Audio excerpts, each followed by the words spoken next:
சொன்ன மாதிரி மாவட்ட ஆட்சித்தலைவர்கள் வந்து அதிகாரிகள் வரைக்கும் இந்த திட்டத்துல இருக்கிறதுனால சாதாரண மக்கள் வந்து அவங்களுக்கு செய்ய வேண்டிய சேவையை வந்து அதிகாரிகள் செய்ய முடியல அப்படின்ற ஒரு குற்றச்சாட்டும் எழுந்திருக்கு.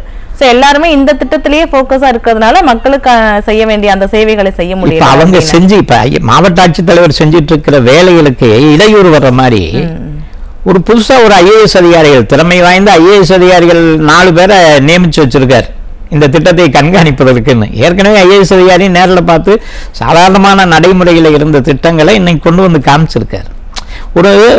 அதாவது மடைமாற்றும் அரசியல், மட்டரகமான விளம்பரங்கள், எதை செய்கிறோம்னே தெரியாமல் அதில் வந்து ஒரு இந்த ஆதாய நோக்கமே அரசியல் வெற்றி. இப்போ வந்து குறிப்பாக திராவிட முன்னேற்ற கழகத்திற்கு மிகப்பெரிய தோல்வி விவயம் வந்துவிட்டது. இன்னைக்கு அவங்க வந்து இந்த சோசியல் மீடியாக்களை வச்சு அவங்க வண்டியை வந்து நகர்த்திட்டு இருக்காங்களே ஒழிய கள நிலவரம் வந்து பை பை ஸ்டாலின் அப்படின்னு மாண்புமிகு எடப்பாடியார் சொல்லக்கூடிய நிலைமை தான். உங்களுடன் ஸ்டாலின்லாம் இல்லை, பை பை ஸ்டாலின். இந்த 4.5 ஆண்டுகள்ல எந்த ஒரு மக்களுக்கான திட்டங்கள் எதுவுமே செய்யலை அப்படின்றதுல உங்க பேரை வச்சு விளம்பரப்படுத்திக்க பார்க்குறாங்க. ஆமாங்க, நீங்க அவங்க சொன்ன எதுவுமே நடக்கல. நீங்க நாங்க வந்தா நீட் தேர்வு உடனடியாக ரத்து செய்யப்படும்னாங்க, ஒரே கையெழுத்துனாங்க.